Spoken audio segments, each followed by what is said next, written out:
Pemirsa, kita ke informasi berikutnya di mana warga yang menjadi korban kebakaran di Pasar Karuwisi pada Jumat kemarin masih berusaha mencari sisa-sisa barang yang masih bisa diselamatkan. Korban kebakaran meminta kepada pemerintah untuk segera memberikan bantuan seperti baju dan juga tenda darurat. Beginilah kondisi terakhir korban kebakaran rumah yang berlokasi di Pasar Karuwisi, Kecamatan Makassar, Kota Makassar yang terjadi pada Jumat kemarin. Terlihat sejumlah warga masih mengais sisa puing untuk mencari barang-barang yang masih bisa diselamatkan.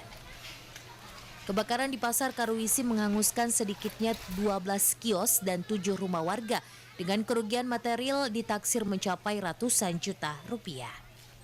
7 rumah warga rata dengan tanah lantaran seluruh bangunan rumah terbuat dari bambu dan bahan yang mudah terbakar.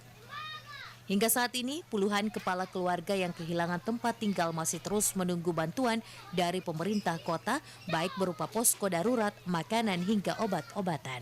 Ya, sisa pembersihan mami untuk bisa dia tepati juga kan, menggali sedikit. Karena ya tidak ada juga kasihan dia dapat, sisa di pakaian dalam badan saja. Jadi kemarin tidak ada yang sempat diselamatkan? Tidak ada, biar satu sisa pakaian dalam badan.